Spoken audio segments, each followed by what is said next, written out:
সাত ম্যাচ শেষে ঝুলিতে আছে মাত্র 3 পয়েন্ট। তালিকায় অবস্থান সবার নিচে। আইপিএল থেকে বাদ পড়ার তালিকায় এগিয়ে আছে শাহরুখের দল কলকাতা নাইট রাইডার্স। যদিও সবশেষ ম্যাচে রাজস্থানকে হারিয়ে কিছুটা আশা জাগিয়েছে আজিঙ্কা রাহানের দল। এদিন লখনৌর বিপক্ষেও তাই জয়ের দিকে তাকিয়েছিল পশ্চিম বাংলার এই ফ্র্যাঞ্চাইজিটি।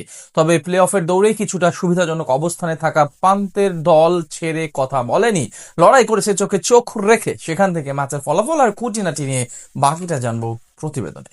মুস্তাফিজকে ছেড়ে সময়টা ভালো যাচ্ছে না আইপিএলে ওপার বাংলার ফ্র্যাঞ্চাইজ কলকাতা নাইট রাইডার্সের। আসরের প্রথম 6 ম্যাচে নাস্তানাবুদ হওয়ার পর সপ্তম ম্যাচে জয় পেলেও কেকেআর ব্যাট হাতে আরো একবার ধরাশয়ী হলো নিজেদের ঘরের মাঠে। রোববার ইডেন গার্ডেন্সের লখনৌ সুপার জায়ান্টসের বিপক্ষে টস হেরে ব্যাট করতে নেমে রীতিমতো বোকা বনে গেছেন কেকেআর এর টপ অর্ডার। এলোমেলো শটে পাওয়ার প্লেতেই খাদের কিনারায় পড়ে যায় দলটি। এদিন ইনিংসের দ্বিতীয় ওভারে মহসিন খানের দুর্দান্ত এক ডেলিভারিতে লেগ বিফোরের ফাঁদে পড়েন ওপেনার টিম সেইফার্ট। এ সময় 3 বলে 0 রানে সাজঘরের পথ ধরেন কিউই এই ব্যাটার। নিজের দ্বিতীয় ওভারে ও ইনিংসের চতুর্থ ওভারে বল হাতে আবারও কলকাতার টপ অর্ডারে আঘাত হানেন মহসিন। এ সময় 15 বলে 10 রান করে এইডেন মার্করামের হাতে ক্যাচ তুলে দিয়ে প্যাভিলিয়নের পথ ধরেন কেকেআর এর অধিনায়ক আজিঙ্কা রাহানে। এরপর নিয়মিত বিরতিতে উইকেট হারাতে থাকে শাহরুখ খানের দল। ইনিংসের পঞ্চম ওভারের শেষ বলে অঙ্কৃশ রঘুবংশী বিরল এক আউটের শিকার হন। এরপর দলীয় 31 রানে ঋষভ পান্টের হাতে তালুবন্দী হয়ে প্যাভিলিয়নের পথ ধরেন রোবমান পাওয়েল। এরপর রিঙ্কু সিংকে সাথে নিয়ে 42 রানের জুটি করেন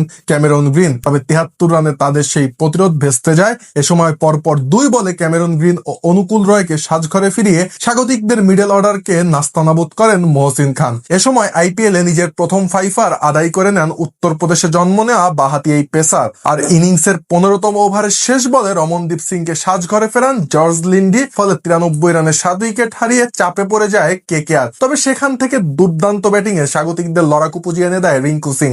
অষ্টম উইকেটে মাত্র 30 বলে 63 রানের অনবদ্য জুটিতে মাঠে উপস্থিত দর্শকদের মাতিয়ে তোলেন বাহাতি এই ব্যাটসম্যান। 5-6 ও 7-4-এ এদিন 51 বলে 83 রানে অপরাজিত থাকেন রিঙ্কু সিং। আর তাতেই নির্ধারিত 20 ওভারে 7 উইকেটে 155 রানে থামে কলকাতার ইনিংস।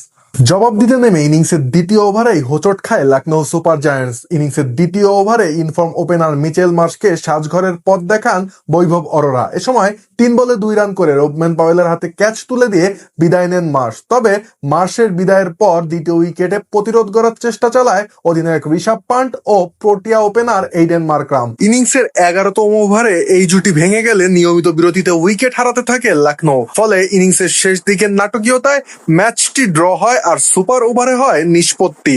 সুপার ওভারে ম্যাচ জিতে টানা 2 জয়ে পয়েন্ট টেবিলের 8ম অবস্থানে উঠে আসে কেকেআর।